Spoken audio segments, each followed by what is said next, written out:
Coucou les amis, j'espère que vous allez bien, que vous êtes en forme en cette période un peu chamboulée. Et cette période où il fait chaud dans tous les sens du terme.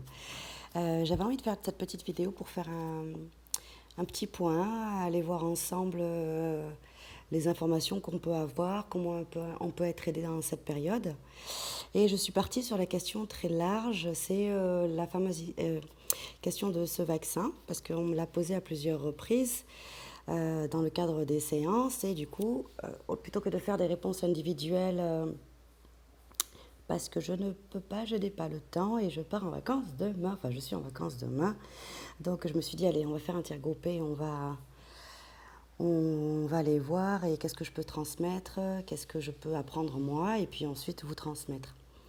Voilà, donc par rapport à la question de ce fameux vaccin. Donc ma question était efficacité, pas efficacité, dangerosité, pas dangerosité. Et en fait, on m'a emmené sur un autre plan qui est très intéressant, donc que je partage avec vous. Alors, j'ai démarré avec vous devez encourager les émotions positives pour dominer votre pensée et bannir les idées noires, c'est essentiel. Page 43, réfléchissez et devenez riche. Alors, du coup, beaucoup de questionnements. Et en fait, j'ai fini par conclure qu'en fait, le plus grand des problèmes par rapport à ce vaccin, ici et maintenant, aujourd'hui, c'est pas les effets secondaires, parce que malheureusement, même s'il y en a eu pas mal, il y a beaucoup de gens avec qui ça s'est très bien passé. Voilà, donc en fait, c'était quelque chose qui va au-delà de ça par rapport aux réponses qu'on a pu me donner. C'est plus la question de vaccin ou pas vaccin, c'est qu'est-ce qui nous arrive au niveau émotionnel, donc les conséquences émotionnelles toute cette histoire de vaccin. Ça a créé un chamboulement en chacun de nous, des questions, des peurs, de la colère. Et en fait, qu'on ait choisi de se vacciner par peur, par plaisir, parce qu'il y a aussi des gens qui ont choisi de le faire par plaisir, parce qu'en pensant faire bien, que c'était pour le mieux pour la communauté. Il y a des gens qui ont choisi de ne pas le faire, de se rebeller parce que c'est ce qu'il y avait de mieux pour la communauté, pour eux-mêmes et pour la communauté. Et en fait, le seul problème, c'est que quand on fait un choix et qu'on n'est pas aligné avec ce choix, c'est-à-dire que quelqu'un qui va faire le choix de ne pas se vacciner et qui n'est pas en paix avec cette idée parce que ça va créer des problèmes ou une culpabilité ou des peurs, voilà, ben la personne elle est plus alignée du tout. Et une personne qui va faire le choix de se vacciner et qui n'est pas en paix avec elle parce qu'elle l'a fait, parce qu'elle se sentait obligée de le faire, eh bien pareil, elle est plus alignée. Donc ça va créer un énorme conflit intérieur. Et quand on est dans le conflit intérieur, bah, ça crée des énormes bugs au niveau émotionnel et du coup, comme le corps et la tête fonctionnent ensemble, ça donne des gros problèmes au niveau énergétique et après physique. Ça peut donner en fait des problèmes de somatisation. Ça, je l'ai déjà vu plusieurs fois. Par des personnes vaccinées ou pas vaccinées, des effets secondaires qu'on n'attendait pas, ben, c'est les effets psychologiques en fait. Donc voilà, restez alignés. Ensuite, on m'envoie sur elle me raconte la scène fâcheuse qu'elle venait d'essuyer et les menaces brutales de son frère. Manon, page 48. Perdre l'envie de trucider son prochain. Celle-là a été sympa aussi. Page 132, l'arbre des possibles. Et en fait, ça nous parle de ce conflit en fait, qu'on est tous en train de vivre. Chacun fait son choix. Et en fonction de ce choix-là, bah, ça va créer une colère parce que l'autre ne fait pas le même choix que nous. Et donc là, on nous parle des conflits qu'il peut y avoir dans la famille, dans l'amitié ou même avec des anonymes sur Internet. Parce que je ne sais pas si vous avez vu comme moi, bon, je pense que personne n'est passé à côté, hein, mais la haine que les gens peuvent déverser, que ce soit dans un camp ou dans l'autre, hein, quelle que soit la prise de décision, voilà, tour à tour, tu es soit héros, soit un traître, soit un égoïste, soit voilà, enfin, en tout cas, il y a plein de positionnements qui se font contre ceux qui ont pris tel ou tel choix, quel que soit le choix. Et ça crée un grand climat de haine et de colère. Et alors ça, pour nous, les amis, c'est pas bon du tout. parce que, comme je disais, le corps et la tête fonctionnent ensemble. Donc quand on est dans une énergie de haine, de colère au niveau global, ça peut que nous affecter sur un plan émotionnel et du coup forcément sur un plan physique. Donc ça peut nous affaiblir face à ce virus, vacciné ou pas vacciné, ben, ça nous affaiblit. Voilà, ça nous rend plus faibles, plus fragiles, plus émotifs, plus à fleur de peau. Donc, quelle que soit la prochaine bactérie ou le virus, hein, je ne parle pas que de ce Covid, je parle de toutes les maladies en général. Ben voilà, quand on est hyper fragilisé et hyper sensible, ben on est fragilisé, donc on peut être touché par n'importe quelle maladie en fait, le corps, la tête. Voilà, alors ensuite on nous emmène sur cette énigme que je vis, séparée de tous les autres, isolée. Siddhartha, page 54. J'étais épouvantée, je frémissais, quoi qu'il arrive, lorsqu'on se retrouve... Attendez, pardon. J'étais épouvantée, je frémissais, comme il arrive lorsqu'on se retrouve la nuit dans une campagne écartée. On se croit transporté dans un nouvel ordre des choses, saisi d'une horreur secrète. Manon, où est-ce que tu es Manon? Page 42. Et là, en fait, ces deux passages, celui de Siddhartha et celui de Manon, nous parlent de ce confinement, en fait, et des séquelles que ça a pu laisser en nous. Être séparé des autres, être isolé, l'épouvante, la peur, on a vécu quelque chose de nouvel ordre des choses, saisi d'une horreur secrète. Horreur secrète, c'est dans le sens où on a peur de quelque chose qui est invisible, on ne sait pas ce qui se passe, on ne sait pas ce qui nous arrive, et on est face à un ennemi invisible. Donc toute cette période-là nous a beaucoup fragilisés, et c'est ce qui fait qu'aujourd'hui, on se retrouve avec ben, voilà, la colère, la haine, on s'entretue les uns les autres. Mais tout ça, c'est basé à cause de ça. Alors ensuite, on me dit, la colère me faisait tourner la tête. Je sentais la rage qui enflait dans ma poitrine. Le chocolat, page 42. Alors j'ai demandé à qui ça s'adresse et en fait on m'a dit ça s'adresse à tout le monde en fait. Bon, je vais essayer d'arrêter de dire en fait. Ça s'adresse à tout le monde. La colère me faisait tourner la tête, je sentais la rage qui enflait ma poitrine.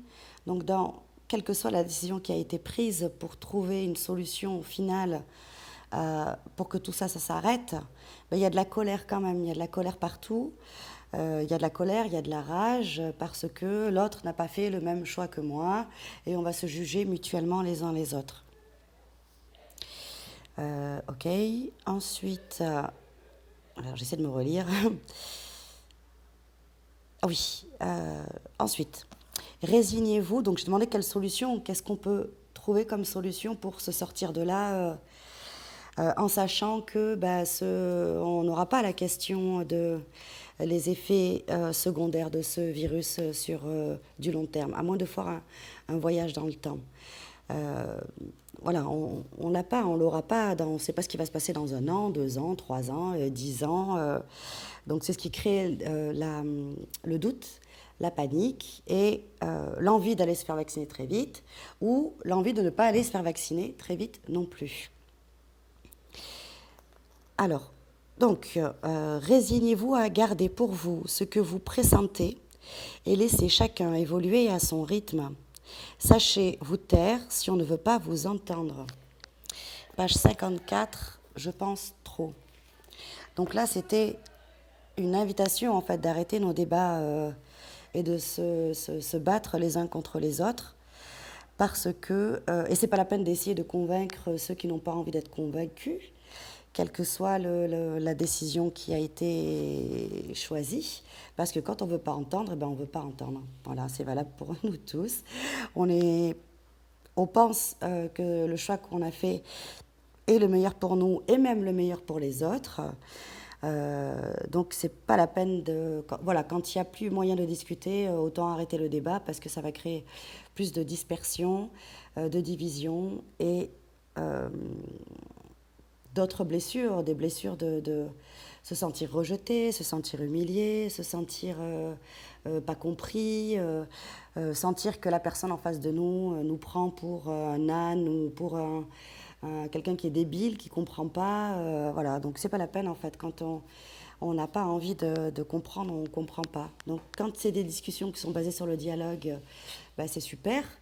On peut échanger, même si on n'est pas d'accord. C'est arrivé avec des amis avec lesquels on n'était pas d'accord et il n'y a aucun problème. On continue à se voir, on mange ensemble, on fait des apéros ensemble et tout va bien, quoi. Euh, voilà, sauf que si c'est pas le cas, ça sert à rien en fait de dépenser son énergie et de créer plus de problèmes qu'il y en a déjà en cette période de panique générale et globale. Voilà. Donc ensuite, j'ai demandé est-ce qu'on peut avoir un autre petit coup de pouce, qu'est-ce qu'on peut nous conseiller de plus. Et on m'a dit, vous connaissez les plantes médicinales, page 52, arbre des possibles. Et en fait, comme on est tous dans un positionnement où on ne sait pas, même au niveau scientifique, hein, il y a des avis contradictoires, il y a des avis, c'est pour ça qu'on est tous perdus aussi. C'est qu'il y en a qui disent oui, il y en a qui disent non, il y en a qui disent surtout pas, il y en a qui disent oui, surtout il faut le faire. Tant qu'on ne sait pas, en fait, tant qu'on n'a pas assez de recul sur un plan, sur une échelle de temps, je parle vraiment d'échelle de temps, on ne sait pas ce qui va se passer plus tard, on nous encourage à utiliser ce que la nature nous a offert, c'est-à-dire les plantes médicinales, pour aider notre système immunitaire à se protéger, à se renforcer. On est face à quelque chose d'invisible, mais depuis la nuit des temps, il y a toujours eu des plantes qui étaient là pour nous aider.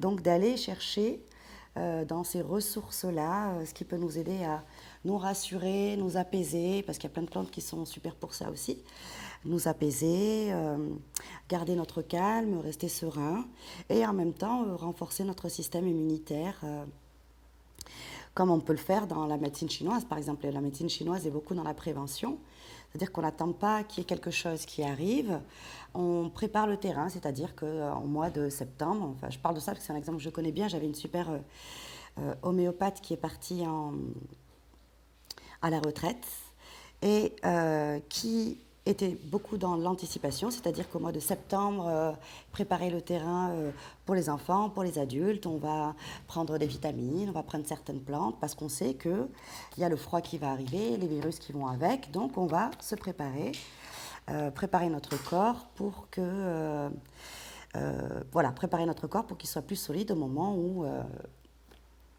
tout ça nous tombe dessus. Voilà, et en même temps, donc, pour conclure avec mon homéopathe, hein, pour pas qu'il y ait d'amalgame, une femme extraordinaire qui, je regrette beaucoup, est partie à la retraite parce qu'en même temps, quand il y avait besoin d'antibio, il n'y a pas à chipoter, quoi. Là, hop, là, il y a besoin d'antibio, elle a besoin d'antibio. Là, il n'y en a pas besoin, là, il n'y en a pas besoin. Mais de privilégier les ressources qu'on a déjà dans la nature.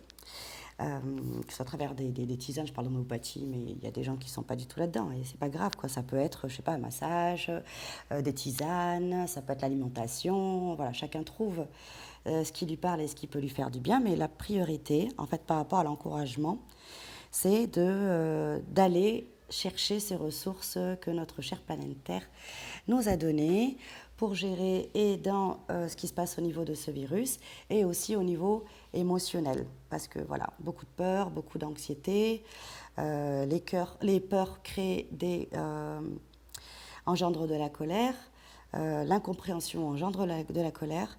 Et voilà, donc en fait, pour résumer tout ça, pour moi, le pire par rapport à ce que j'ai compris, hein, le pire des effets secondaires, c'est